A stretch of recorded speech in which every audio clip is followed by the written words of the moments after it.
A continuación hablaremos del sistema de dirección y alineación, ¿ya? Recordemos que la alineación del vehículo es un consumo fantasma.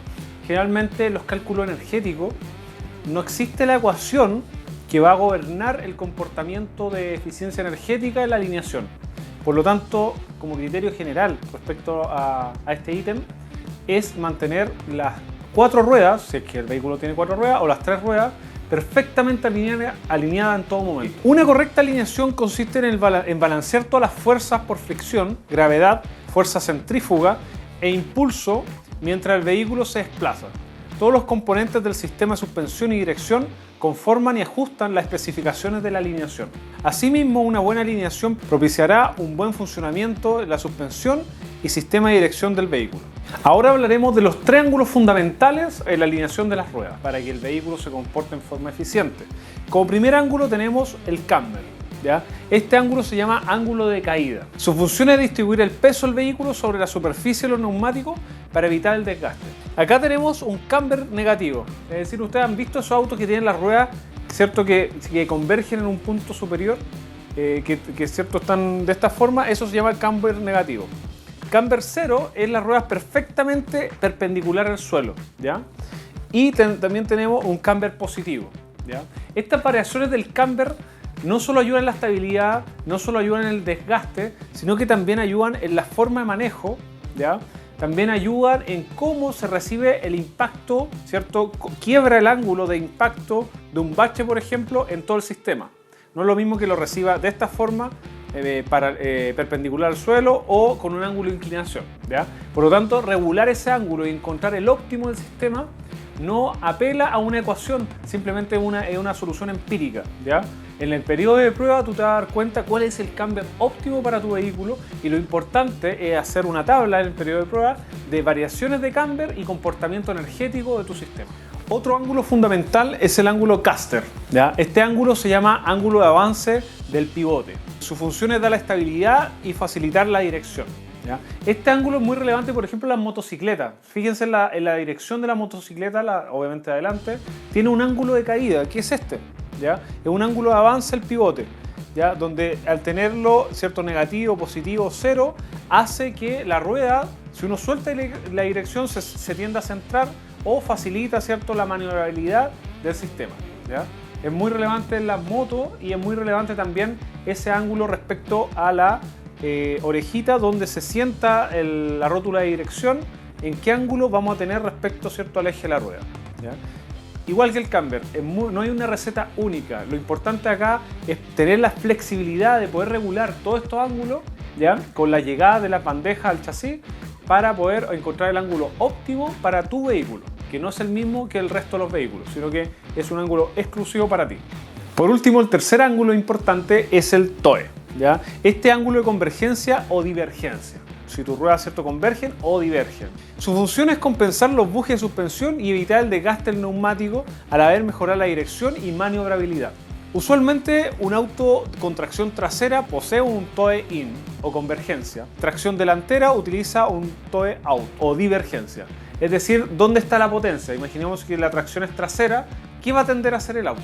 ¿Ya? Por ejemplo, si la tracción es trasera, obviamente necesitamos una convergencia, ya que va a tender a lo mejor, ¿cierto?, la potencia al estar en la rueda trasera va a coletear el vehículo, y esto necesitamos una mejor, ¿cierto?, convergencia del sistema, ¿ya? Acá podemos ver los diferentes ángulos, ¿ya? Si nosotros tenemos un ángulo de convergencia, es decir, un TOE-IN, al soltar el manubrio, ¿cierto?, va a tender a converger y no se va a ir para cualquier lado del vehículo, simplemente se va a alinear, ¿ya? Sin embargo, si uno exagera en ese ángulo, produce un desgaste y hay una ineficiencia energética asociada. Por lo tanto, hay que transar cosas. Si nosotros queremos un auto que tenga una gran eficiencia energética, lo importante a lo mejor es tener las ruedas paralelas, ¿ya? Sin embargo, al nosotros darle un poco de este ángulo, vamos a garantizar que frente a cualquier eventualidad, el sistema va a tender a converger, ¿ya? Es decir, vamos a dar seguridad, pero vamos a transar un poco de eficiencia energética. Contrariamente al TOE-OUT, el sistema, al soltar el volante, esto queda muy inestable, ¿ya? Por lo tanto, es importante entender que lo que se usa generalmente es un poco de convergencia muy sutil, para garantizar, ¿cierto?, que frente a una eventualidad el vehículo dinámicamente se va a comportar muy bien y no afectar tanto en materia energética. Ahora veremos la geometría de Ackermann. La geometría de Ackermann, básicamente el objetivo es encontrar el centro instantáneo de rotación, es decir, el eje donde convergen todas las líneas proyectadas de las ruedas. Es decir, imaginemos que tenemos acá las 4 ruedas de mi vehículo, ¿ya? 2, 3, 4. ¿Ya? Si las ruedas están paralelas, no convergen, ¿cierto?, estas proyecciones. Sin embargo, cuando nosotros inclinamos la rueda, ¿cierto?, le damos una leve curvatura, ¿ya?, y proyectamos estos ejes, vamos a encontrar este centro instantáneo, ¿ya? El objetivo de encontrar este centro instantáneo es básicamente proteger los neumáticos, ¿ya?, frente a una curvatura para que no se desgasten en forma lateral, es decir, no se desgasten irregularmente, ¿ya? Permanentemente nosotros estamos, ¿cierto?, esquivando obstáculos, etcétera, o tomando algunas curvas, a veces son más pronunciadas o menos pronunciadas, y por eso es interesante encontrar este centro instantáneo con el objetivo de que cada vez que tomamos esa curva, ¿cierto?, minimizamos el gasto, ¿cierto?, el desgaste del neumático. Ahora hablaremos del cálculo de deslizamiento o volcamiento. Muchas veces en nuestro sistema dinámico no sabemos si nuestro vehículo va a deslizar, ¿cierto?, o a volcarse frente a una curva, por ejemplo. Eso depende de varios factores, entre ellos la masa del vehículo, depende de la geometría del vehículo, depende del radio de curvatura que vamos a tomar, ¿cierto?, en esta curva, y depende también de la altura del centro de masa, ¿ya? Es decir, una variable geométrica. Vamos a suponer que este es un sistema, ¿ya? Esta configuración es un sistema que vamos a analizar su funcionamiento, si va a deslizar o se va a volcar. En primer lugar, tenemos diferentes fuerzas involucradas y geometrías. Como primer elemento tenemos una fuerza F, ¿ya? Esa fuerza F puede simular la fuerza centrípeta que está siendo utilizada en este sistema. Imaginemos que está sometido a una curvatura. Esa fuerza F está, ¿cierto?, bajo una distancia h desde el piso, ¿ya? Tenemos una fuerza W, que esa fuerza W es el peso del vehículo, ¿ya?, o del sistema que estamos analizando. Tenemos una N, que es una fuerza normal, que entendamos que la fuerza normal, ¿cierto?, tiene un sentido contrario a W, y esa fuerza normal se va desplazando a medida, ¿cierto?, que el vehículo va girando, ¿cierto?, se va yendo a la periferia. Yendo a la periferia con una distancia X, donde X tiene una magnitud máxima, ¿ya? ¿Cuál magnitud máxima? Si vemos que el sistema tiene un ancho de 2b, X tiene un máximo de recorrido que es b, ¿ya? Y tenemos una fuerza FR, que es una fuerza de roce, ¿cierto?, que es la que se aplica a esa fuerza de roce, que tiene relación con ¿cierto?, el tipo material, la rugosidad, el tipo de caucho, etcétera, que está en contacto con el piso.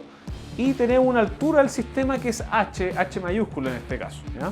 Como primer punto, todas estas fuerzas están en equilibrio, ¿ya? Estas fuerzas, es decir, FH igual a WX, etc. De esta ecuación podemos básicamente interpretar lo que nos interesa a nosotros, es ver cómo se comporta, ¿cierto?, nuestra distancia B, ¿ya? Entonces, si B, ¿ya?, es menor que mu por h, donde mu es el coeficiente de roce, ¿cierto?, y h es la altura donde se aplica la fuerza, ¿ya? Si B es menor que mu por h, vamos a tener un sistema, ¿ya?, que se va a volcar, ¿ya? Vamos a sufrir un volcamiento. Es decir, generalmente los sistemas que son, rápidamente podemos concluir que los sistemas que son más angostos, ¿ya?, donde no tenemos mucho lugar para que juegue nuestro B, ¿ya?, para que no juegue nuestra normal, vamos a sufrir un volcamiento. Mientras que si B es mayor que mu por h, vamos a sufrir un deslizamiento. Acá podemos ver algunos sistemas que te van a ayudar para obtener los ángulos que hemos estado conversando, ¿ya? Un elemento, el número 1, es una cremallera, ¿ya? Estos elementos se utilizan en sistemas de karting, Fórmula 3, diferentes fórmulas que están aplicadas a vehículos experimentales, muchas veces para lograr alguna eficiencia. Los autos solares, generalmente más del 80% de los vehículos utiliza ese elemento también. Como elemento número 2 está los sistemas cardánicos. ¿Qué significa ese elemento? Básicamente cuando uno tiene una línea de transmisión, ¿ya?, que está girando, imaginemos que va con un torque y una RPM, pero nosotros queremos llegar a este punto con ese sistema de ese eje que está transmitiendo potencia, necesitamos un quiebre. Necesitamos un quiebre. Ahí es donde aplican los sistemas cardánicos. Hacen que uno quiebre la línea de potencia en un sentido u en otro, sin perder una eficiencia tan importante, ya que son sistemas sólidos, son sistemas rígidos que hacen que se libere esa transmisión de potencia. Acá también podemos ver algunos otros elementos de anclaje. Es muy relevante en cada elemento que haya algún giro o haya una velocidad relativa. Es muy importante cubrirlos con goma, por ejemplo. Por ejemplo, también los sistemas que son muy probable que tengan algún fluido interno, hay que cuidar esos elementos y tener un indicador de protección bastante importante, porque puede fallar permanentemente, sobre todo si estos elementos están expuestos a material particulado, agua, etc.